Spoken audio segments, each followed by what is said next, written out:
반갑습니다. 예, 오늘은 도노익도 전문론 42 중생이 스스로를 제도한 중생자도 첫 번째 시간 하겠습니다. 한번 읽어보겠습니다. 이 노는 믿음이 없는 자에게 전하지 않을 것이며 오직 견해가 같고 행함이 같은 자에게만 전할 것이니 마땅히 앞에 있는 사람이 성실하게 믿는 마음이 있어 맡아 감당함에 물러섬이 없는 사람인가를 관찰해야 할 것이니 이런 사람이면 가히 말해주고 이를 보여서 깨닫게 해야 할 것이다.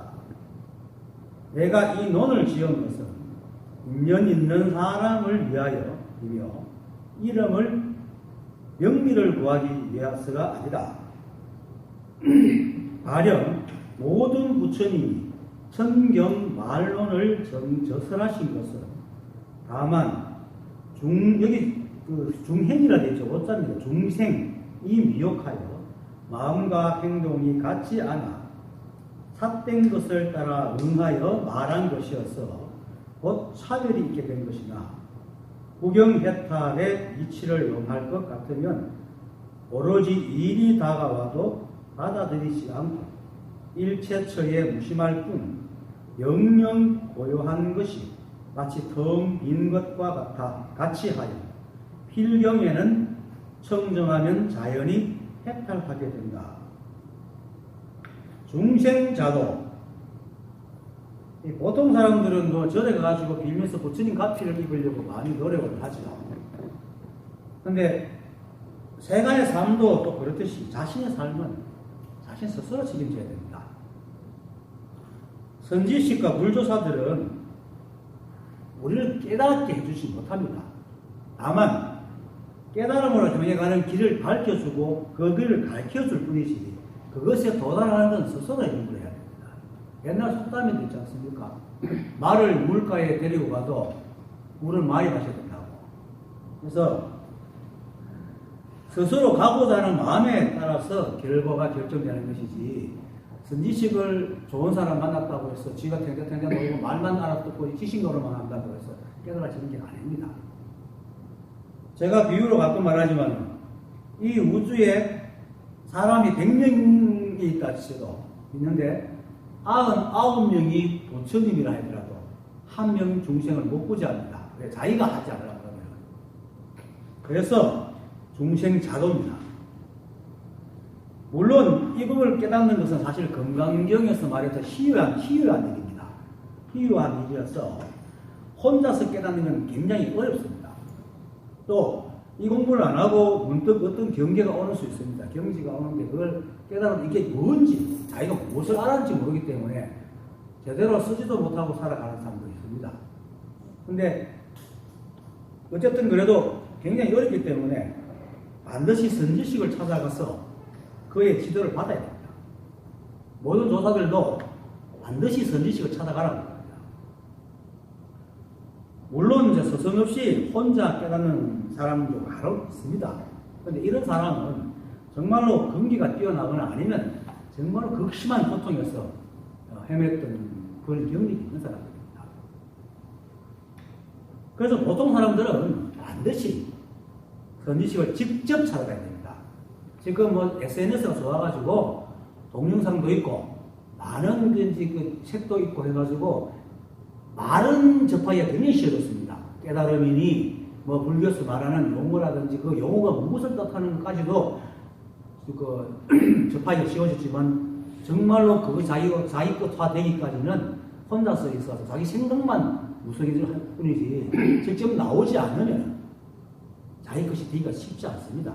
그래서 반드시 선지식의 지도를 받아야 됩니다. 하지만 그렇다고 해서 깨달음을 선지식이 가져다 주는 건 절대 아닙니다. 그리고 이 일은 지식을 넓히는 것도 아니고 교양의 깊이를 가는 게 아닙니다. 이 공부를 오래 하다 보면은 이렇게 선지식을 못 만나고 문자를 바탕으로 공부하는 사람들은 전부 다 상대적인 기본법으로 지어서 공부를 하기 때문에 늘 거룩하고 이렇게 멋지고 깊고 이런 것만 찾습니다. 그러다 보니까 인간 사회에 있는 윤리, 도덕 이런 가치를 극대화시켜가지고 마치 법인양 착각하고 공부를 하는 사람이 있습니다. 이런 사람들은 교양은 굉장히 깊지만 깨달음은 못 얻습니다. 깨달음은 그런 교양을 쌓는 것도 아니고 지식을 넓히는 게 아닙니다. 되는 겁니다. 그래서 참된 선지식을 만나면은 참된 선지식이 하는 일은 딴 거 없습니다. 사람들의 마음 위에 앉아있는 착각과 망상의 먼지를 털어주는 겁니다. 그리고 착각과 망상의 꿈을 꾸는 사람을 막 흔들어서 깨라! 이렇게 얘기하는 겁니다. 그래서 그 깨는 것은 자기 몫입니다. 아무리 흔들어도 잠이 너무 깊고 졸음이 너무 깊으면 못 깨는 거죠.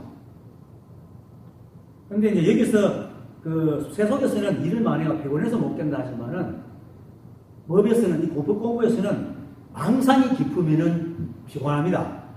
생각이 굉장히 많습니다. 그래서 선지식을 만나도 잘 깨기가 힘듭니다. 그럴수록 선지식을 만나서 생각을 많이 정리해 나가야 됩니다. 선지식들은 이것이 법이다라고 얘기하는 건 일체가 법이다 외에 무엇이 법이라고 보여주지 않습니다. 왜? 못 보기 때문에. 볼 수가 없기 때문에. 형체도 없고 냄새도 없고 아무것도 없기 때문에. 그리고 일체가 법이기 때문에, 우리가 법이기 때문에, 보려는 자가 법이기 때문에 대상화 시킬 수가 없어서 못 봅니다. 그래서 선지식은 이것이 아니다, 저것이 아니다, 법은 이런 게 아니야, 이런 게 아니야, 아니야 라고 얘기하지 이게 법이야 라고 얘기를 하지 않습니다. 다만 이제 이렇게 흔들면서 이게 법입니다. 왜냐하면 이제 이렇게 드러나고 있는 거니까. 이 우주 삼상사 다 법에 드러나니까 이게 법입니다. 이게 법입니다 하는 것이지, 법의 그 본래는 불교식을 말해서 법신, 화신, 보신이라고 얘기할 때 이 법의 근원, 뭐 이런 법이라 하지만 사실 이름이고, 이 우주의 근원 그 자체는 냄새도 없고 모양도 없고 소리도 없기 때문에 보여줄 수가 없습니다. 다만 인연으로 이렇게 드러나기 때문에 이게 이렇게 마시는 게 법입니다. 이 손가락 흔드는 게 법입니다. 이렇게 얘기하지. 사실 이건 드러났기 때문에 모양이 있잖아요. 모양은 있지만은 모양이 한순간 사라져 버리잖아요. 모양이라는 게 없거든요. 그래서 사람들이 또 이렇게 이게 법입니다 하면 요것도 매달릴까 싶어가지고 또 아니라고 얘기합니다. 그래서 이것이 이 선지식은 흔들면서 아니다. 네가 지금 꾸고 있는 그 꿈은 꿈이지 실제가 아니야라고 얘기해줍니다. 흔드는 이유가 뭡니까? 사람들이 꿈속에서 새롭고 자기가 사람을 만들고 호랑이에 쫓기면서 그게 실제인 줄 알고 막 하고 있단 말이에요. 지금 사람들이 그렇거든요. 꿈을, 이 법을 깨닫지 못한 사람들은 꿈을 꾸고 있단 말입니다. 있지도 않는 걸 실제라고 생각하고 있기 때문에 깨라고 흔들어주는 겁니다. 흔드는 게 그게 아니야. 지금 여러분들이 그 꾸고 있는 그 꿈은 그 흔들 꿈이야. 아니야. 흔들면 깨라고 흔들어줍니다. 하지만 깨는 것은 자기가 깹니다. 그러면 어떻게 해서 깨는? 선지식에 대한 믿음이 강할수록 빨리 깹니다. 뭐 제가 여기 이렇게 말한다고 저를 믿으라 하는 게 아니고 선지식을 정말로 강하게 믿어야 됩니다. 선지식을 의심하거나 믿지 않으면은 자기 의견이 성성해서 가지고 선지식이 말하는 걸 자기 의견을 해석해서 지식만 낼 뿐이지 이것이 행동으로 옮겨지지 않습니다. 그래서 그 선지식에 대한 절대적인 믿음이 있어야 됩니다. 그거는 다시 말하면 선지식에 대한 믿음이 있기 때문에 선지식의 말을 100% 받아들이고 자기 안을 들여다보면서 자기가 스스로 마음을 털어낼 수가 있습니다. 그런데 선지식의 말을 100% 믿지 않으면 털면서도 가립니다. 요거는 좀 남겨놓고 요거는 털고 이렇게 되면 똑같습니다. 좀 이제 조금 조금 깨끗해졌다 뿐이지 똑같습니다. 그건 50% 100%입니다. 그래서 선지식에 대한 절대적인 믿음이 있어야 됩니다. 그게 없으면 선지식의 말은 다 지식밖에 안 됩니다. 그리고 자기 마음은 절대로 밝히지 못합니다.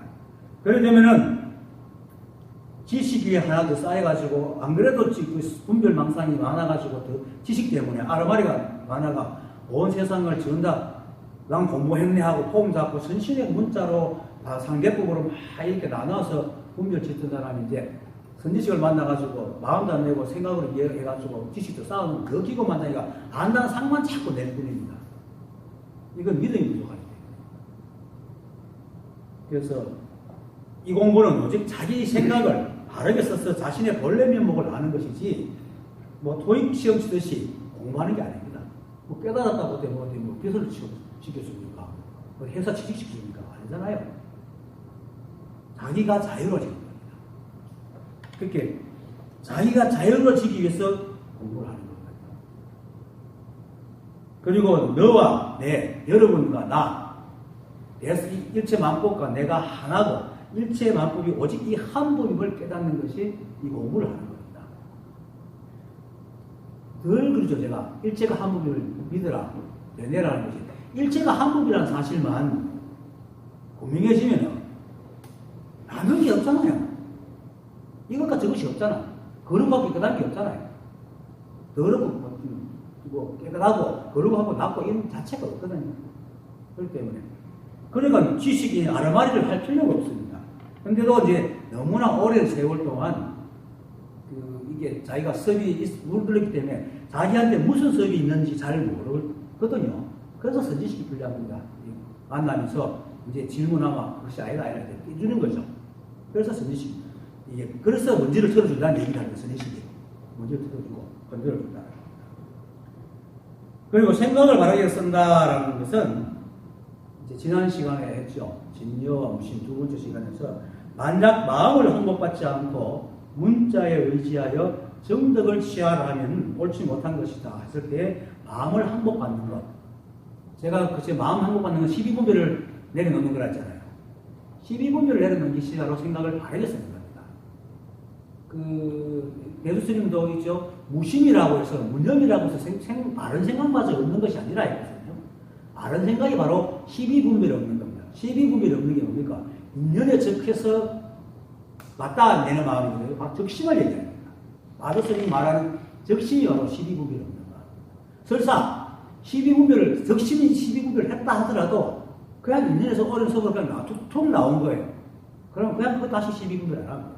그러면 그거는 인연이 있는 따라 나왔으니까 있는 따라 가거든요.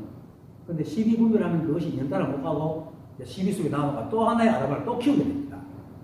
그래서 생각을 바르게 쓴다는 것은 12분별을 합니다. 마음을 항복하는 겁니다. 만약에 이 법을 지식이나 옳고 그름을 따지는 잣대로 알아둔다면 선지식이나 부처님과 수급을 같이 지내도 절대로 못 깨닫습니다.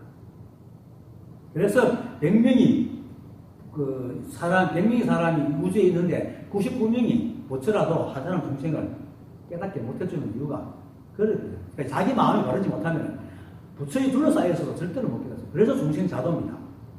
중생이 스스로 자기를 보지 않는 겁니다. 일체가 한 법이어서 가까이 있는 정도가 아니고 세수하다 초만치는 정도뿐만 아니고 존재하는 자체가 법입니다.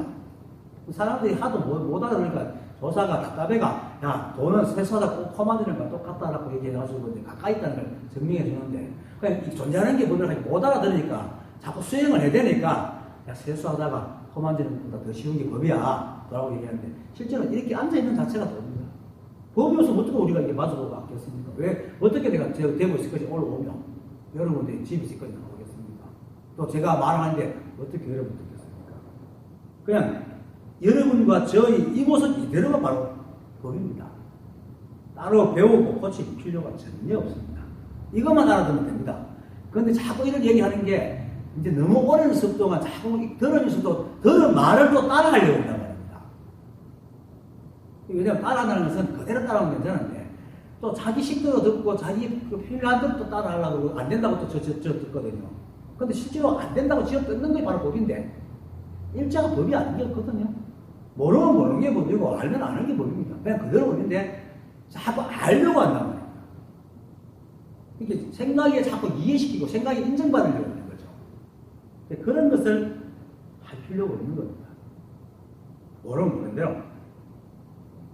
그래서 시비와 분별망상을 거치는 것은 자신의 생각을 되돌아보지 않으면 됩니다.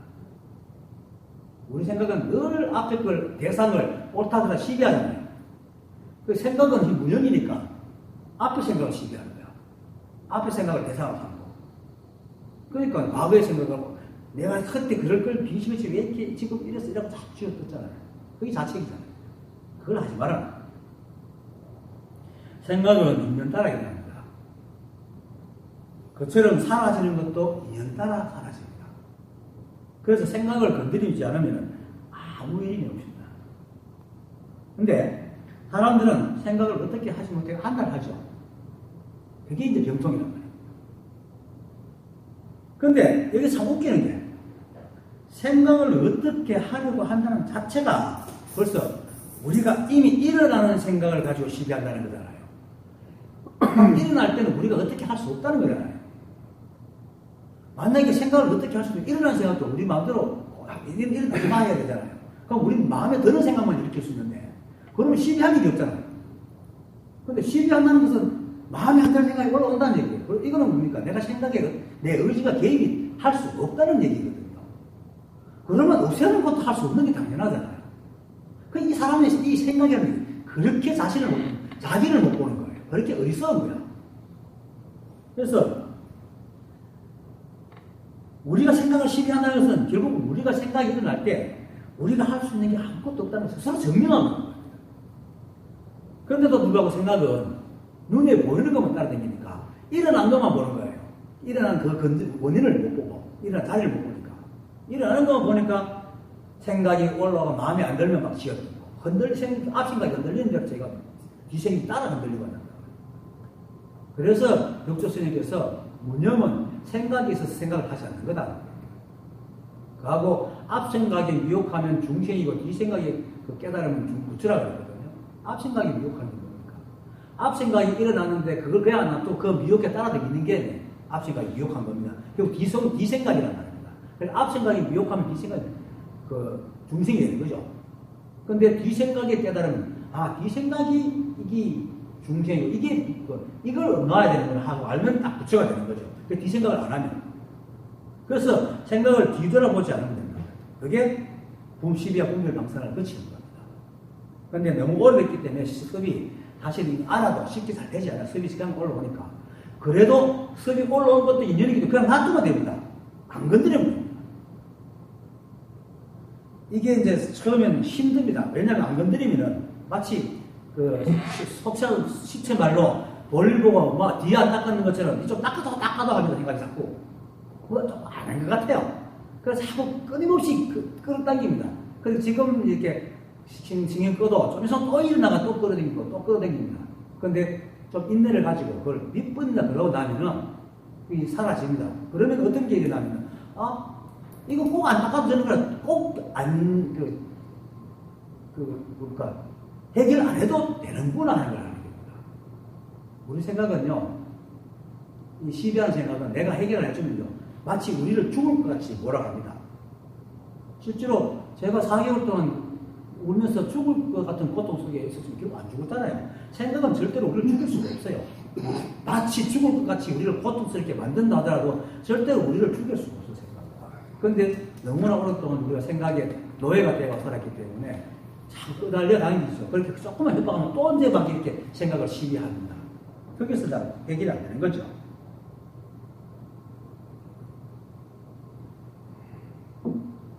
생각은 우리 의지와 아무런 상관없이 일어나기 때문에 사라지는 것도 우리 의지와는 아무 상관이 없습니다. 그래서 우리는 생각을 아무리 시비하고 어떻게 하더라도 절대로 어떻게 할 수가 없습니다. 그런데도 불구하고 우리는 어릴 때부터 뭡니까? 뉘우쳐라. 생각을 어떻게 하라고 다 교육을 받잖아요. 그게 나기도 모르게 습이 되거든요. 물론 어떤 충격으로 바꾸긴 해요. 그걸 몇 번 불편하면 생각은 이렇게 쓱 도망가거든요. 그래서 행동도 바꾸긴 해요. 근데 그거는 우리 살아가는 삶에 있어서 생각이 아주 일부분, 아주 작은 양을 고쳐놨는데 마치 이런 성과로 모든 생각을 다 고칠 수 있다고 착각을 하고 덤빈다는 말입니다. 그거 우리가 속아가지고 엉뚱한 짓을 합니다. 그러다가 생각을 어떻게 할 수 없는데 생각을 자꾸 시비하면요. 생각은 무엇을 먹이로 삼습니까? 인연을 먹이로 삼거든요.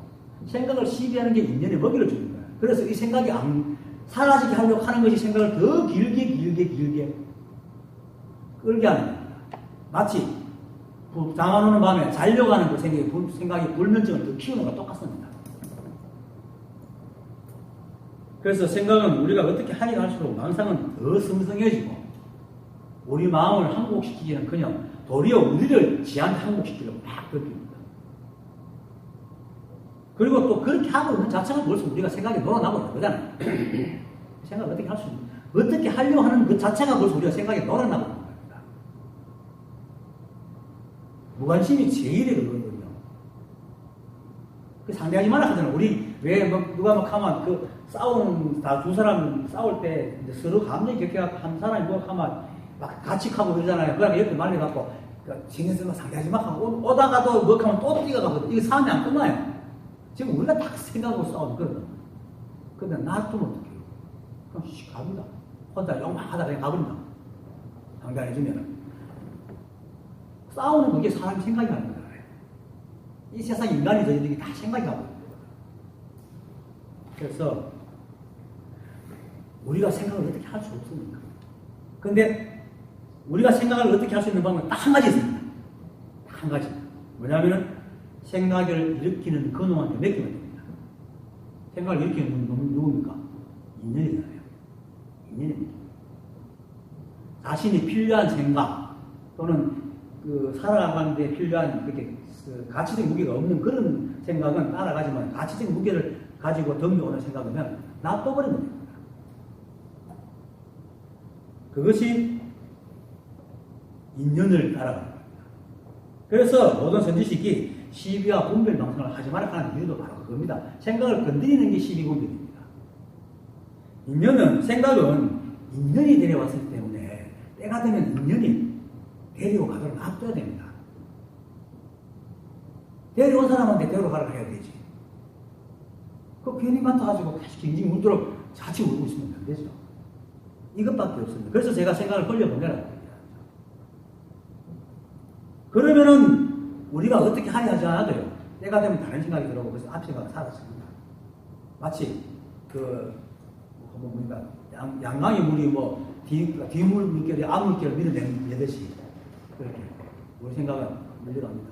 물론 오랜 습 때문에 해결하지 않는 생각이 다시 또 뒤로 가 물려고 계속 반복이 되긴 하지만 끝내 놔두면 떨어져 나갑니다. 요걸 기다리는 게 참 중요합니다. 그래서 혹시 속아가지고 어쩔 수 없이 했다 하면 했으면 또 그것으로 그만두면 돼요. 또 했다가 시비하면 또 걸려드는 겁니다. 어떻게 되든 끝내 안 하면 돼요. 그러면 생각이 안 걸려듭니다. 사실 제가 그랬습니다. 그래서 지금 어떤 생각이 와도 걸려듭니다. 그리고 생각이 거의 없습니다. 사실은. 필요한 생각 외에는 거의 없습니다. 그리고 점점 나라는 생각도 없어집니다. 그래서 아공복공이 되는 거죠. 생각이 다 만들어져요. 그래서 우리가 어떻게 하냐 안 하죠 때가 되면 인연을 따라가고 그러면 우리는 그걸 기억할 필요가 없잖아요. 우리한테 아무 상관없는 생각이기 때문에 기억할 필요 없고 기억하고 하지 않고는 내가 선택하는 거예요. 그거 알려가면 내가 선택 안 해도 기억이 남잖아요. 기억은 우리는 뇌는 뭡니까? 반복하면 기억이 되거든요. 내가 그걸 시비하게 되면 그 생각 속에서 계속 반복하게 될 거고 나의 의지와 상관없이 기억이 됩니다. 근데 생각을 그냥 놔둬버리면 기억하고 안 하면 내 의지에 달리는 거죠. 비로소 생각이 주인이 되는 겁니다. 그러면은 내가 생각에 구속될 일이 없잖아요.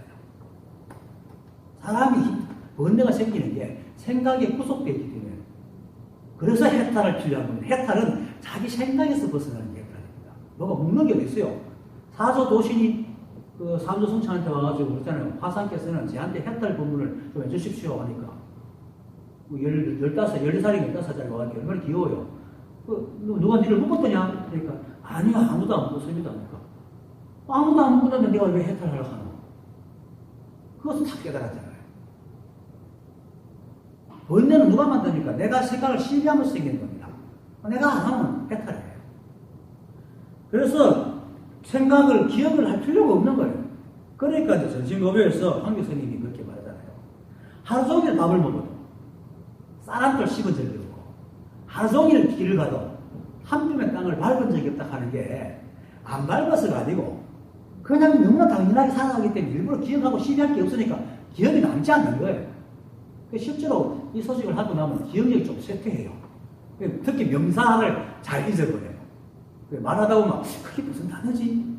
안 쓰다 이렇게 그래 되는데 아까도 이름을 다시 물어봤는데 기억이 잘 안 나기 때문에 이러다는 오해하지 마십시오. 그리고 또 어떤 조사는 이렇게 말합니다. 깨달은 자의 자취는 새가 날아가는 하늘과 같다. 새가 날아가는 하늘에 자취가 있습니까? 새가 날아갈 때 그렇다. 새의 자취는 없지요. 깨달은 사람의 자취는 그렇다고 했습니다. 시비분별망상이 없습니다. 새가 날아가는 하늘에 자취가 없듯이 어떤 것에도 물들지 않고 걸리지도 않고 구속당하지 않기 때문에 어떤 자취가 없습니다. 그것이 바로 해탈입니다. 해탈이 대단한 거 아닙니다. 하도 겸정 공부하면서 해탈을 막 대단하게 못 풀어서 그렇지 해탈은 내 생각에서 풀려나는 겁니다. 세상에서 가장 자기를 괴롭히는 사람이 누굽니까? 자기잖아요. 그건 보통 사람들 그러면 대부분 다 답을 합니다. 세상에서 가장 자기를 괴롭히는 사람이 누굽니까? 한 80%가 자기입니다. 내입니다. 이렇게 얘기합니다. 다 내가 우리 뇌는 반복하게 생각할 때 기억을 합니다. 그래서 우리 뇌에서 시비가 자꾸 일어나는 이유가 잣대를 세워놓고 좋다 나쁘다 하고 시비하여 생각을 자꾸 반복하기 때문에 그렇습니다. 반복하다 보니까 또 기억이 되고 그 기억은 다시 무의식에 앉아가지고 종자식이 돼가지고 바깥에 외국 생각 정보가 들어오면 기억에서 끄집을 내가 비슷한 이렇게 또 시비를 합니다. 이게 그렇게 사람이 세 바퀴 돌듯이 기억과 시비가 계속 이렇게 반복하고 있는 거예요. 시비하는 습관까지 기억을 하는 거예요. 하는 거예요. 시비하는 습관까지 기억을 하는 거예요. 그러다 보니까 이제 사람들은 무엇이든지 자신도 모르게 일단 시비부터 해놓고 시작합니다. 듣는 즉시 오고 그러고 따집니다. 이게 습관이에요. 근데 저도 독서에 가까운 돌아오면 진짜 시비가 없어요. 많이 사라져 있어요. 또 시비해도 그냥 시비할 뿐이라. 그냥 그것을 도우실 뿐이라. 그게 더 이상 없으니까 진전이 잘 안 되죠. 이러려면 이제 걸리는 겁니다. 이게 해탈입니다. 물론 무여열반을 해가지고 우리 몸이 다 사라져야 돼 진정한 해탈이 되겠지만 몸에 구석이 있으니까 밥을 먹어야 되고 잠을 자야 되고. 근데 이것도 문제 안 삼으면 됩니다. 근데 무여열반 이것까지 해탈하려고 하는 사람은 살아있는 한은 절대로 해탈을 할 수 없습니다. 왜? 몸에 걸려있기 때문에. 그것도 생각이잖아요. 몸에 걸려있는 건 생각입니다. 그래서 생각에서 벗어나야 됩니다. 일체가 법입니다. 이게 법이고 이 우주 전체도 법이고 지글 같은 것도 법이고 법 아닌 게 없습니다. 겨자씨 안에 수미산을 집어넣는 것도 일체가 법이기 때문입니다. 우리는 모양을 따라 다니다 보니까 어떻게 겨자씨 안에 수미산이 들어가노? 하지만 불성으로 볼 때는 형체가 없고 크기가 없기 때문에 그대로 똑같습니다. 모함법이 다 이 한 법이 있어요. 지금 내가 이러고 있는 것도 법이고 이렇게 움직이는 것도 법이고 여러분 듣고 있는 것도 법 자체입니다. 한 톨 이지르짐도 없고 모자란 겁니다. 그리고 이 한 법의 영기법에서 계속 변하고 사라지면 지금도 몇 순간 잠시도 머물지 않잖아요. 그것처럼 우리 생각도 마찬가지. 여러분도 지금 생각이 계속 변하잖아요. 계속 변하잖아요. 그게 변할 수 있다는 게 뭡니까? 우리 본래 마음이 생각을 안 잡고 있기 때문입니다. 만약에 우리 본래 마음이 생각을 잡으면 생각이 변할 수가 없잖아요. 그게 기억이라는 놈이 이제 있어가지고 자꾸 기억식 씹고 내가 잡으려고 그러거든요. 그런데 생각해보세요. 시비를 해라 그래도 평생을 똑같은 걸 가지고 시비하겠습니까? 절대로 그렇게 할 수 없어요. 어느 정도 되면 망가진 놈으로 가버립니다. 하고 싶어도 안 돼요, 그거는. 그게 법이거든요. 이 상남한상의 마음법이 이렇게 다양하게 나타날 수 있는 것도 이 법이 무심하고 시비하지 않기 때문에 당연히 나타나듯이 우리 생각도 계속 변하고 이렇게 다양한 생각이 일어날 수 있는 건 우리 본래 마음이 시비가 없기 때문입니다. 시비 없는 게 무념입니다.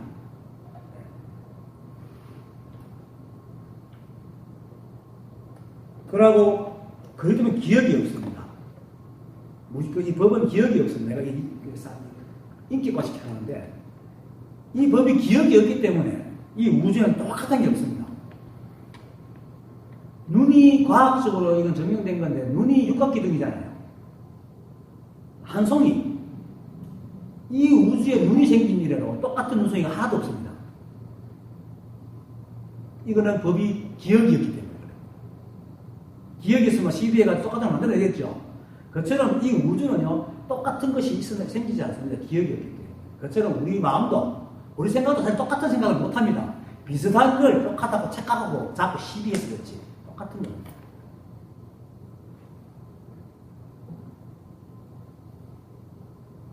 그런 법의 세계에서 사람들은 그걸 알지 못하고 시비분별에 물들어가지고 기억에 좋은 것이 있으면 그가 똑같은 거 구하려고 잡아가고 집착하고 또 지하기 싫은 것은 어떤 것이면 그걸 싫은 걸 떠올리고 비슷하면 그걸 똑같이 않는 걸 막 내버리려고 막 애를 쓴다는 겁니다. 이게 바로 시비 망상입니다. 그러니까 어떻게 막 그 마음이 번거롭지 않겠습니까? 그러니까 끊임없이 번뇌 속에 사는 거야. 그래서 마음을 항복받는다는 거, 생각을 바르게 한다는 것은 딴 거 아닙니다. 시비분별하지 않는 겁니다. 그게 바로 무념입니다. 우리 불교에서는 그렇게 말하는 무념, 무심도인. 무심도인은 딴 게 아닙니다. 시비를 안 하고 사는 사람입니다. 인연을 그대로 받아들이고 사는 사람입니다. 어쨌든 스스로 시비해서 스스로 묶었기 때문에 자신을 풀어서 해탈시키는 것도 스스로 해야 됩니다. 이게 바로 중생 자도입니다. 남이 어떻게 할 수 있습니다. 그래서 자신의 마음을 비워서 어디에도 물들지 않고 걸리지 않으려면, 그것이 해탈이니까, 않으려면 어디에도 의지하지 말아야 됩니다. 의지하면 걸립니다. 그죠? 그러면, 예를 들어, 만약에 부처님 가피, 그 보살 찾아가지고 이렇게 하고, 만약에 가피를 깨닫는다고 생각하면은, 이제 보살이 나타납니다. 나타나면은 이제 바로 도깨비한테 가피를 하버립니다. 그 사람은 못 깨닫습니다. 그런 사람 많습니다. 그런데 재밌게도 기적기 믿는 사람은 절대로 보살이 안 나타납니다. 불교 믿는 사람은 절대로 예수가 나타납니다. 자기 생각이지. 그거 믿으라. 그냥 일체가 하나임을 압니다. 어떤 형상을 보고 깨닫는 게 아니라 있는 형상을 보고 깨닫는 거지 그 형상이 변형되어 깨닫는 건 절대 아니거든요. 그래서 자도는 스스로의 마음에 시비를 내려놓는 것으로 시작되고 또 이걸 깨닫고 다시 일체의 시비를 말끔히 없애는 것으로 마감이 됩니다. 실제로 시작도 시비가 없고 끝도 시비가 없는 겁니다. 그리고 시비를 내려놓는다는 생각조차도 말끔히 내려놔버려야 원래부터 시비 없는 사람들. 우리가 원래부터 시비가 없어요. 이것이 이제 마음을 항복받는 거고 자도입니다. 본문에서 봅시다. 이 너는 믿음이 없는 자에게는 전하지 않을 것이며 오직 기원해갖고 행함이 같은 자에게만 전할 것이니 마땅히 앞에 있는 사람이 성실하게 믿는 마음이 있어서 마땅 강당함에 물러섬이 없는 사람인가를 관찰해야 할 것이니 이런 사람이면 가히 말해주고 이를 보여서 깨닫게 해야 할 것이다. 이 말은 뭐 법을 공부하는 자는 자의 각오를 잘 걸어야 됩니다. 그 사람이 댐댐이가 되는지 모릅니다. 근데 요즘은 하도 법을 공부하는 사람이 없으니까 이걸 댐댐이 보려고 하면 이건 사치인 것 같아요. 오면 무조건 가르쳐줘야 됩니다. 그래도 자비가 있고. 어쨌든 믿음이 없는 자에게는 전하지 않아야 된다는 것은 앞서 제가 선지식이라는 절대적인 믿음을 가져야 했지 않습니까? 그런 믿음. 그리고 또 하나 자기가 일체가 법이고 자기가 바로 부처라는 사실을 믿는 그 마음. 쓸데없이 시비분별해가지고 딴 거 찾아다니고 해탈이 저기 있다고 찾아다니고 이런 거는 그 사람들 아무 말 얘기도 안 됩니다.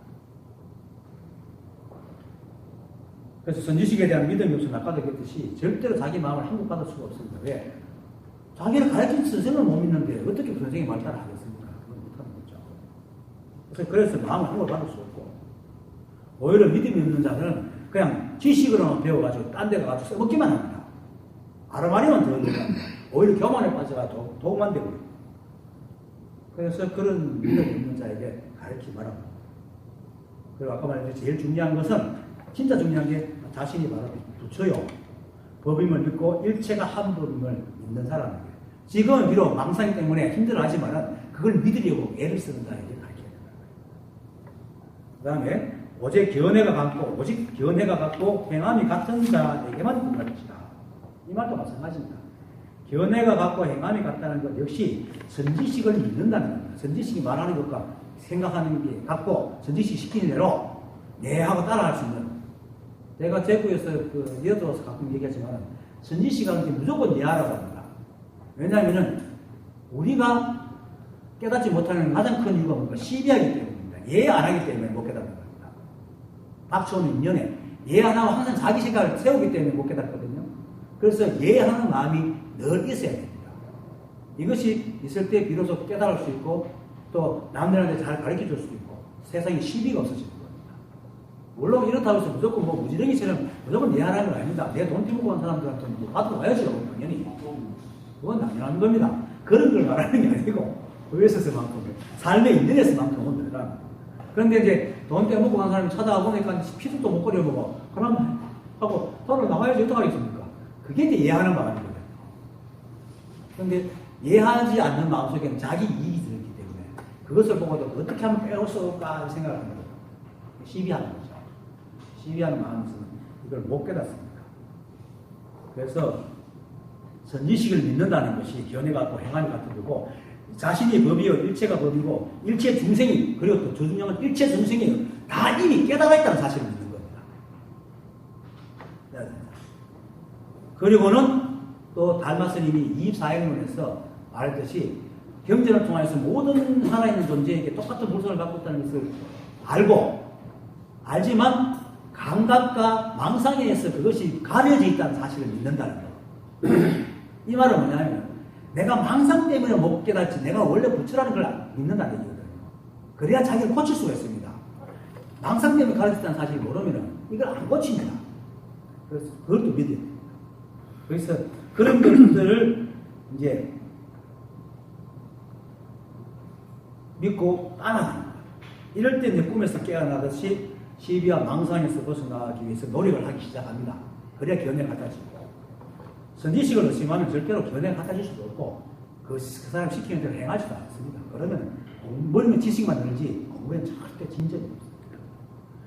과거에 몇 년 전에 내게 이제 찾아온 한 사람이 있어요. 그 친구가 또 내 제자가 하다가 한동안 있다가 결국은 나를 못 믿고 떠나간 친구긴 한데 그 의신에 스승이 안 있었어요. 근데 스승이 사실은 이 자리를 모르는 사람인데 제 속에 그 사람 사는 핵심을 좀 깨달아가지고 사람을 뿌려가지고 그때만 해도 그 스승 믿어서 고마웠는데 그래서 보니까 말은 맞는 것 같은데 뭐 자기가 내한테 와서 스승에 대해서 얘기를 안 했으니까 행하는 게 너무나 마음에 안 들어가 내가 미치겠습니다 이러는 게 와서 좀 해결해 주십시오 이러는 거예요. 그러는 거예요. 아니 책이 더럽다고 그 안에 있는 내용까지 더럽나 말만 따라가는데 왜 행을 보고 그렇게 따지고 있노? 이 하니까 그 말에 자기가 나중에 속이 쑥 내려갔다 그런다. 실제로 그렇죠. 스승의 행이 좀 어설프다고 해서 그 말까지 의심하면 물론 끝내 그러고 있으면 딴 데 가야 되죠. 배우게 되니까 딴 데 가야 되지만 그렇게 믿어야 된다는 겁니다. 그러면서 내가 그 사람한테 얘기를 해줬어요. 내가 초등학교 5학년 때 그때 국민학교 때죠. 도덕 시간에 나오는 설상동자와 낙찰 이야기입니다. 지금도 밑에 치니까 많이 나와 있더라고요. 부처님이 전생에 이제 설산에서 수행을 했기 때문에 설산동자라고 불렸습니다. 세속적인 모든 욕심을 다 버리고 무상대도를 해가지고 열심히 이제 힘든 고행을 하고 있었겠죠. 부처님 전생 고행이잖아요. 사실 그렇다고 전생이 있는 게 아닙니다. 비유입니다. 근데 제석천왕이 그걸 딱 보고 설산동자를 저 친구가 얼마나 그 믿음이 강하고 싶어서 이제 시험하기 위해서 나찰로 갈 견해가 내려옵니다. 와가지고는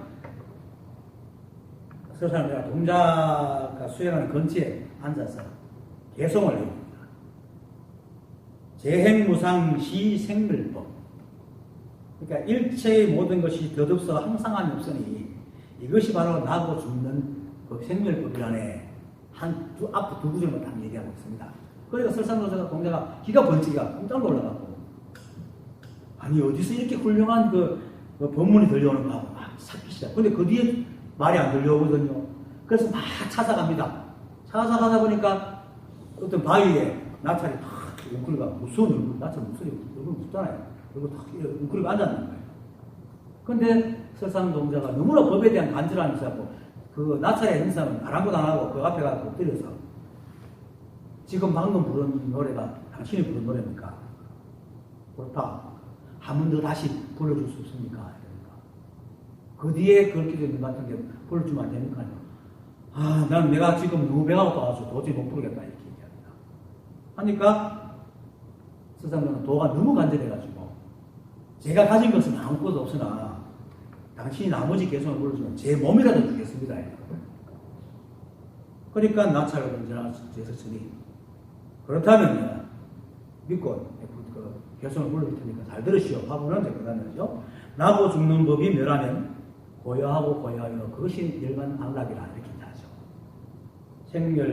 생멸멸이 정멸미락이라 이렇게 합니다. 그리고 그러니까 동자가 그 개성을 듣고 뜰듯이 기뻐하면서 온 나무와 바위가 기록되어서 다 기록해놓고는 낭떠질에 몸을 탁 던집니다. 그럼 어떻게 하겠어? 제스처니까 천상에서 빵빠라빠 하면서 옥새구리를 다 안아 올리죠. 그게 이제 이 이야기인데 여기서 우리가 배울 때는 뭐 제스처 이게 중요한 게 아니고 도를 공부하는 사람의 마음 자세입니다. 이게. 이렇게 할 때 간절한 겁니다. 저도 사실은 이 공부를 할 때도 그랬고 공부를 가르치면서도 저한테 공부를 배우는 사람 보면 자기는 못 말아주겠다고 간절히 죽겠다고 하는데 내가 볼 때는 안 그래요. 왜냐하면 자기 입맛에 맞는 것만 찾아다닌단 말이에요. 간절한 사람은 절대로 자기 입에 맞는 걸 안 찾습니다. 생각해보세요. 목이 말라 곧 죽어가는 사람은 똥물을 입에 갖다 대도 축축한 걸 그냥 먹지 않겠어요? 왜 이래 더러운 걸 주나 이렇게 하면 아직까지 먹는 겁니다. 정말로 목이 마르잖아요. 축축한 것만 해서 빨아먹어야 먹습니다.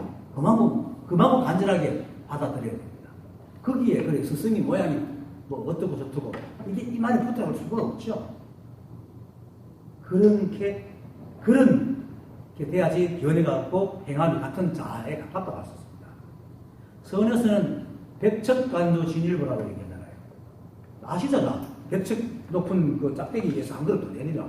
그럼 어디 있습니까? 땅이 떨어지는 거지. 그런데 그거는 사실 어떻게 하면 쉽습니다. 그 전 단계가 더 어렵습니다. 은산철근이 듯이 모기가 무쇠를 쫓듯이 이건 지난한 세월 정말 답답한 책이 있어야 되거든요. 보통 여기서 많이 떨어집니다. 이거는 사실은 은산철근을 어떻게 밉니까? 모기가 그 가늘한 그 주둥이가 어떻게 무쇠를 쫓아? 이게 불가능한 거죠. 그런데 스승의 말을 믿을 수가 있어요. 선지식의 말을 믿을 수가 있어요. 믿기만 하면 불가능한 일을 한단 말입니다. 이게 간절한 겁니다. 그러면 정말 죽을 것 같으면 안 하겠어요?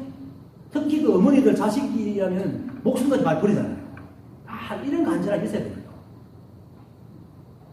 이럴 때 이거는 자신의 생각과 내라는 거 악연을 버리지 않으면 절대로 할 수 없습니다. 이것을 해야 그렇게 또 평생을 상대적인 이분법으로 사고하며 살아왔던 사람들이 생각을 쉬운 걸 내려놓으라는 게 참 쉬운 일은 아닙니다. 하지만 믿음과 견해와 행함이 같으면 평산철벽을 이룰 수도 있고 무쇠를 쪼을 수도 있습니다. 그러면은 생각은 더 이상 우리를 어떻게 할 수 없음을 알고 도망가 버립니다. 그렇게 그것이 백척간지에 뛰어내리는 생각이 백척간지에 뛰어내리는 겁니다. 내가 일부러 뛰어낼 필요가 없습니다. 절로 뛰어떨어지는 겁니다. 그러면 이 법이 확 그게 이름하여 계합이라고 하고 연성이라고 합니다. 그것을 선에서는 의단, 의정, 그죠? 의정의장이 아니고 해가지고 깨닫는 거야. 그렇게 사도가 승승해서 가지고 24시간 불러댕기네. 24시간 불러댕기는 것은 떼고 싶어도 안 떨어지는 겁니다. 이제는 지가 들어붙어가지고 어떻게 할 수 있는 방법이 없는 거예요. 그렇게 돼야 생각이 백지 가운데서 떨어져 죽는 겁니다. 그러고 나면 원래부터 기다리라. 그런 얘기 있잖아요. 뭐가 있어. 봉사가 낭떠러지 떨어져갖고 어쩌다가 침경을 지었는데 살려주세요. 밤새도록 했는데 진정한 낙인을 오고 이상했고 여보시오 그거 넣으면 돼요. 식는물 넣으세요. 근데 안 보이니까 못 넣잖아. 그래갖고 어떻게 해가지고 툭 떨어졌는데 한 뼘도 내가 툭 떨어졌거든. 떨어져 보니까 떨어진 자리가 없어. 이 자리입니다. 그 그동안 생각이 나서온 거예요. 결국 생각을 능선치경 밀듯이 무쇠소 쏟듯이 밀어버립니다. 이 자리가 바로 그 자리입니다. 근데 이 자리가 그 자리는 사실은 참 믿기 힘들죠. 그동안 누구나 법을 보상하고 거룩하고 상대법으로 가르쳐놨는데 그래서 더 버리기 힘든 겁니다. 그래서 이거를 서로 알아듣고 이것을 행하려고 하는 사람한테만 가르쳐줘야 된다는 얘기입니다. 그 말이에요. 지금 견해가 그렇게 앞에서 말한 오직 견해가 같고 행함이 같은 자 그리고 또 뭡니까 믿음이 있는 자 그런 말입니다. 그래서 그런 자들만이 감당하여 물러설 수 않는 자들이거든요. 그 다음에 이 논을 지은 것은 있는 사람을 위해서이며 이름을 잘못 들어간 거네요. 명리를 구하기 위해서가 아니다. 이름과 얘기죠.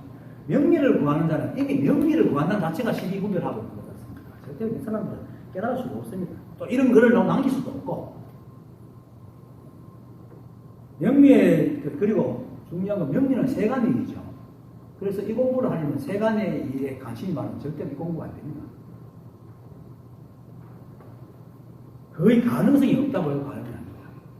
이런 말하면 또 어떤 사람은 그러면 세간의 일을 모두 하지 말라는 말인가? 절에도 못하고 산에도 가라는 말. 이것도 분별심입니다. 일체가 한법이어서 세간 출세간이 없습니다. 그런데 세간에 관심이 있다는 것은 시비하고 있다는 겁니다. 결국 한쪽을 택하고 있다는 겁니다. 그런데 세간 출세간이 없는데 왜 굳이 또 세간의 일을 덜 먹이는가 할 수 있겠죠.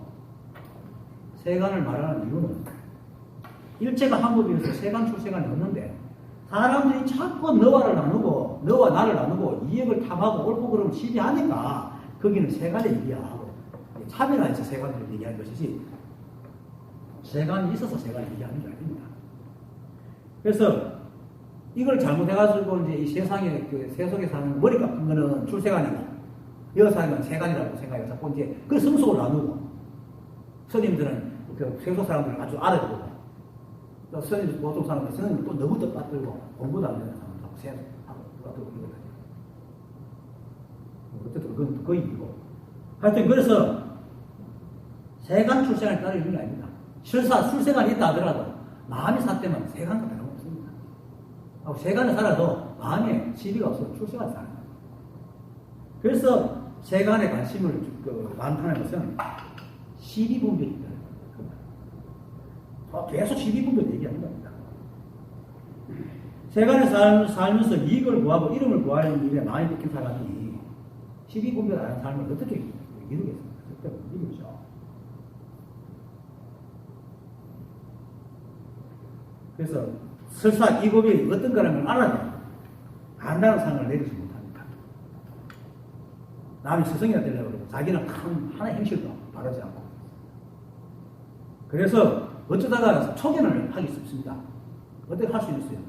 그런데 공부의 끝을 못 이룹니다. 그걸 안 내립니다.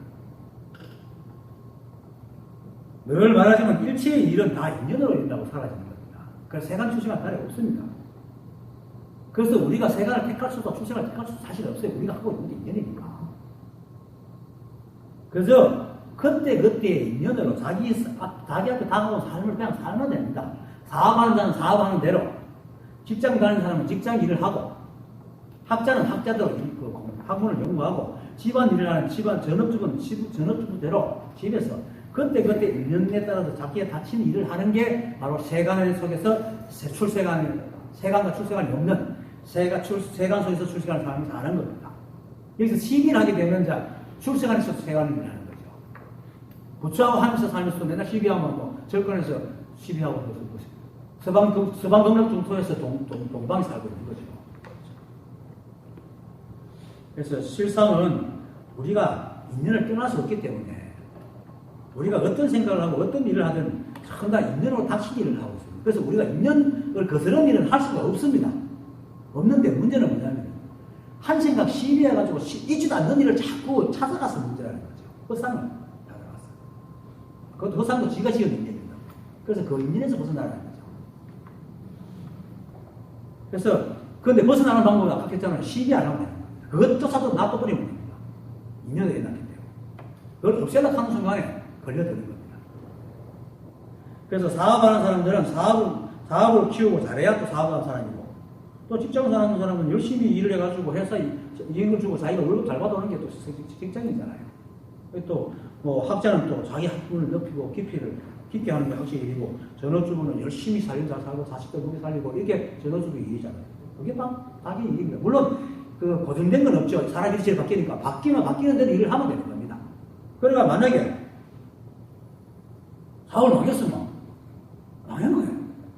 직장에서 실수했는 거라.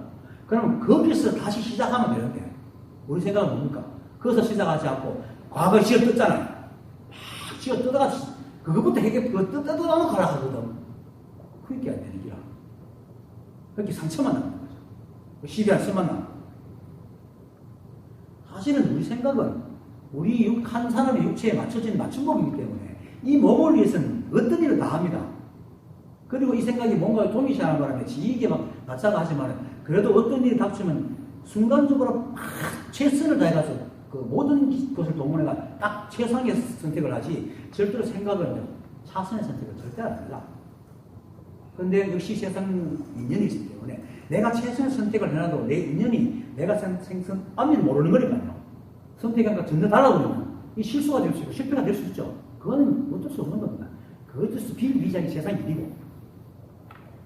결국은 우리는 암만 잘 먹고 나더라도 결국 죽잖아요. 어떻게 할 수 없잖아요. 그게 세상의 일이거든. 이게 너무나 당연한 일이라면 이것만 알아버리면 실수할 수도 있고 실패할 수도 있고 잘 성공할 수도 있고 그냥 그걸 이게 너무나 당연한 거야.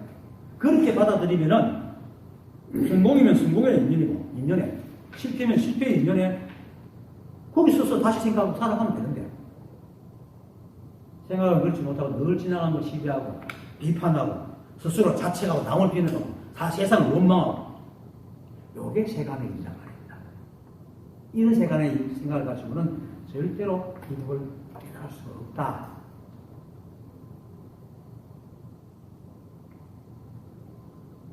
이 법은 일체를 단지 인연으로 만들어낼 뿐이지 절대로 인간이 생각하는 그런 가치적 무게에는 아무 관련이 없습니다.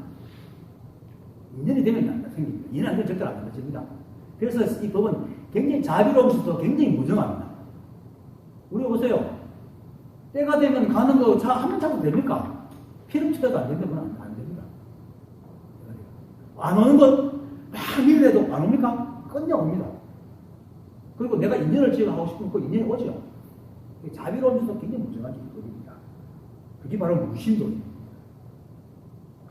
그런데 사람들은 이제 세상 사람들은 너무나 마음이 좋아가지고 가치적 무게를 막 만들어내요. 좋은 것만 만들어내고.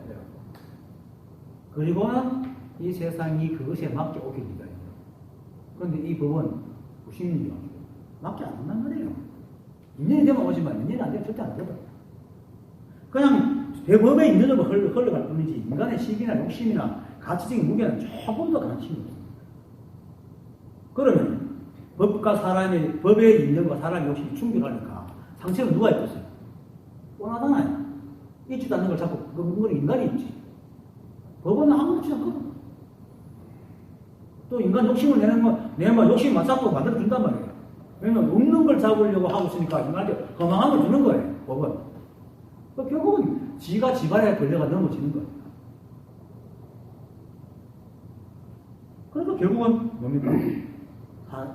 수세간의 욕심을 가지고 있는 사람은 늘 번뇌 속에 살아요. 그래서 부처님께서 사바세계를 하고 이 세계를 불타는 집이다. 깨달음을 구하는 이유는 아까도 얘기했지만 번뇌에서 벗어나기 위한 것이 뭐 상탈려고 하는 거 아니잖아요. 번뇌에서 벗어나기 상이라는 상이죠. 뭐 표창장 말을 하는 것도 아니고. 그래서 번뇌에서 벗어나는 것은 구속에서 벗어나는 거잖아요. 번뇌는 무속이니까. 그래서 번뇌에서 벗어나는 게 바로 해탈입니다. 그게 바로 열반입니다. 딴 게 아닙니다. 해탈입니다. 그래서 깨달음을 얻어 해탈을 바라는 사람은 세간의 일이 깊이 빠져가 함께 흘러가고 있는 사람은 절대로 깨달을 수가 없습니다. 영리를 구한다는 게 바로 이런 세간에서 삶을 살되 세상을 보는 지혜, 일체가 한복을 보는 것. 마도스님이 누굽니까? 방거사가 마도스님한테 와가지고 만물과 짜지 않는 사람이 누굽니까? 할 때에 서강의 강물을 한 입에 들이켜 오면 내가 말해주게 되거든요. 세상을 한 입으로 볼 수 있는, 온통 하나로 볼 수 있는 눈을 밝혀가지고 인연을 시비하지 않고 인연에 적하는 생각을 시비하지 않으면 적심이 되는 사람. 그게 명리를 떠난 삶이고 법을 공부하는 사람들이 삶이고 대주스님이 이 논을 지은 이유가 있는 인연현자가 말입니다. 자, 그 다음에 가령 모든 부처님이 청경만론을 설하신 것은 다만 중생이 미혹하여 마음과 행동이 같지 않아 삿된 것을 따라 응하여 말한 것이었어. 곧 차별이 있게 된 것인가. 이건 늘 말하는 거죠. 그게 설명할 게 없죠. 법은 하는데 사람의 관심이 하도 많으니까 그 마차가 쓰다도 이렇게 많고 말합니다. 그래서 대주스님이 앞 시간에 문장에서 문자에 의지해서 공부를 하지 말고 마음을 한국받으라라고 얘기한 게 바로 그겁니다. 그 다음에 구경해탈의 이치를 원할 것 같으면 구경해탈 경제를 보고 문자를 보고 공부하는 사람 이거 참 이거만큼 거룩한 말이 어디 있습니까? 감동합니까? 저도 옛날에 감동 많이 했으니까. 근데 아무것도 아닙니다. 시비 안 하면 구경해탈입니다. 구경이 뭡니까? 필경이잖아요. 끝이잖아요. 끝내 해탈. 인연 따라 살아가는 거. 그게 바로 구경해탈입니다. 거기에는 어떤 거스름도 없기 때문에 걸리고 매이는 게 없습니다. 그럼 해탈이죠. 자기 생각이야. 그래서 이것을 좀 더 세밀하게 논하여 이치를 논하여 설명하려면 오로지 일이 다가와도 받아들이지 않고 일체처에 무심할 뿐 영영 고요한 것이 마치 텅 빈 것과 같이 하여라. 일이 다가와도 받아들이지 않고라는 말은 이때까지 인연 따라 살아올 텐데 왜 일이 다가와도 받아들이지 않고 어떡하노? 여기서 말하는 일이 다가와도 받아들이지 않는다는 것은 이 말입니다. 일이라는 게 뭡니까? 일이 생겼다. 일이 생겼다. 이거는 무슨 사단이 났다는 겁니다. 모든 조사들이 뭐라 하면 본래 아무 일 없다잖아요. 원래 아무 일 없다. 왜? 우주에 어떤 일이 없습니까? 온갖 일들이 일어나고 있는데. 그런데 왜 본래 아무 일 없다고 했어요? 그것이 인연에서 일어난 당연한 일이기 때문에 너무나 당연하기 때문에 일이 없다고 얘기를 하는 겁니다. 온갖 일이 다 있지만은 일이 없다고 얘기하는 겁니다. 그런데 여기서 일이 생기면은 뭔가 인연과 사단합니다. 그래서 그런 일이 다가와도 거기 시비에 걸리지 마라. 이게 바로 일이 다가와도 받아들이지 않고라고 얘기해요. 그러면 자연히 일체치에 무심해지죠. 지한테 시비가 없는데 무심해질 수밖에 없잖아요. 이런 말에 이제 그 최상선을 깨닫지 못하는 이 무슨 말인지 모른다. 다 엉뚱하게 얘기합니다.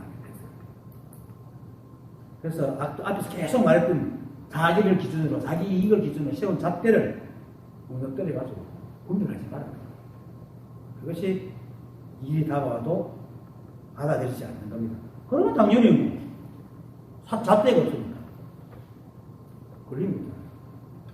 자, 잣대라는 건 관역이라는 게 어떻게 씁니까? 관역을 세우니까 화살이 꼽히잖아요. 그죠?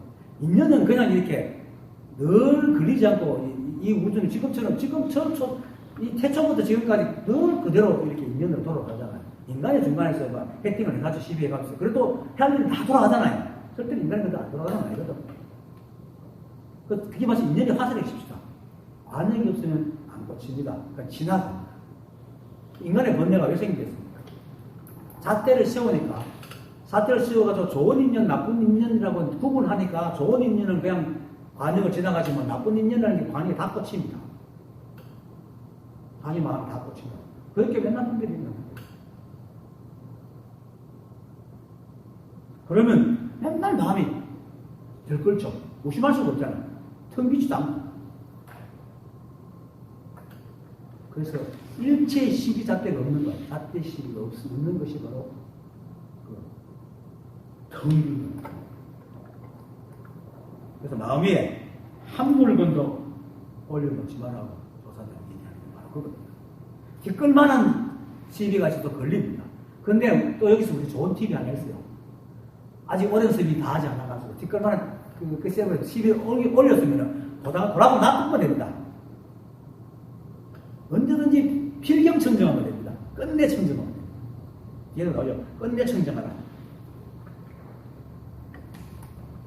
그래서 필경에는 청정하는 자연이 해탈하게 된다. 필경이라는 것은 저번에도 얘기했죠. 끝내라는 끝내. 완전히 끝내. 끝내 청정하라는 것은 뭡니까? 청정이라는 것은 깨달은 뜻인데 깨끗한 것과 더러운 것이 남아있으면 청정이 아니죠. 그래서 깨끗함에도 물들지 않고 청정에도 물들지 않고 더러움에도 물들지 않고 깨끗하고 더럽지도 않는 데서 물들지 않고 일체 모양이 걸리지 않는 게 청정입니다. 그래서 청정은 모양이 없다는 겁니다. 모양이 없다. 깨끗한 어떤 모양을 말하는 게 청정이 아니라 모양이 없는 게 청정입니다. 일체가 법이어서 법이라는 모양이 없잖아요. 소리도 없고 냄새도 없고. 그리고 이 세상도 끊임없이 인연으로 흘러가잖아요. 물론 드러나는 것은 때로 깨끗하기도 하고 더럽기도 하고 일곱 수 같기도 하고 막 이러지만은 자극감 없으잖아. 잡을 수가 없거든요. 모양이 없어요. 그러니까 그걸 그냥 보는 거야. 그런데 인간은 뭡니까? 잣대로 치우니까 일일이 다 간수하니까 인간 마음의 모양이 있는 거예요. 이 모양이 없는 게 청정. 그리고 청정인이 오타기니 하는 것도 문자로 쓰는 그런 말이 필요가 없잖아요. 이 공부를 하고 있는 게 인간이기 때문에 공부하는 거지 않습니까? 그래서 오타기니 정정이니 하는 것도 다 인간의 생각이 없다는 것이기 때문에 모양이 없다는 것은 이 경계 대상이 모양이 없다는 게 아니고 인간의 마음의 모양이 없다는 겁니다. 내 마음이 청정하다. 그래서 삼라만상에 어떤 일이 일어나도 그것을 바라보는 사람의 마음에 시비하는 어떤 모양도 없을 때 그것을 이름하여 필경 청정하다. 그리고 조사들이 필경에 청정하다는 말을 쓰는 이유가 실제로 세상에 더러움이 있어가지고 깨달은 사람이 세상에 더러움이 있다고 모르겠어요. 안 보지. 그래서 청정을 말하는 게 아닙니다. 아까 말해서 관역을 세우니까 화살이 꺾이듯이 사람들이 자꾸 이중적인 이국적인 잣대를 만들어갖고 세워가지고 인연에 화살이 꼽히가고 끙끙거리니까. 그런데도 불구하고 사람들은 자기가 세운 잣대 때문에 그 화살이 꽂힌 줄 모르고 꽂힌 화살을 막 욕을 하거든요. 지금 그렇잖아요. 자기가 세상 신비하기 때문에 자기가 그 세상이 힘든 줄 모르고 세상이 나를 힘들게 한다고 생각을 하고 있는 거예요. 그러니까 고집 인연만 탔다고 그걸 어떻게 할지 모르고 계속 번뇌하고 실험하고 사니까 청정을 세운 거예요. 그런데 이 청정이라는 말 세우는데 이것까지도 시비를 하니까 상대적으로 지고 시비하니까 필경청정이라고 얘기를 하는 겁니다. 청정도 없고 더러움도 없는 게 아니고 물들지 않는 거죠. 청정도 없고 더러움도 없다 하면 또 엄선이 있고 이성이 생기잖아요. 그리고 청정에도 물들지 않고 더러움도 물들지 않는 그런 게 필경청정입니다. 모든 것이 법이고 오직 하물이니까 가리고 나누고 시비할 것이 애초에 없습니다. 그래서 조사들이 한결같이 말하는 인연 따라 일어나고 밥 먹고 일하고 쉬고 잠자라는 것은 공개한 소리가 아닙니다. 원래 그렇기 때문에. 거기에서 시작돼서 하는 겁니다. 그래서 이런 마음으로 살아가는 것이 누구의 가피도 아니고 그죠? 도움도 아닌 오직 자신만이 할 수 있는 거잖아요. 그래서 중생자도라고 얘기를 하는 겁니다.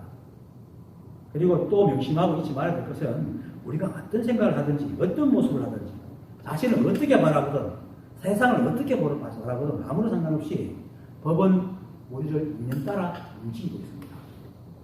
한순간으로 우리는 법을 떠날 수가 없는 법 그 자체는 사실 잊지 말아요. 그러니까 결국은 그럼 이러고 누가예요?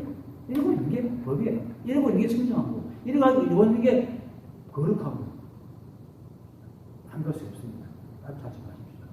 뭘 많이 마십시오. 감사합니다. 끝입니다. 검은 거하고 내모는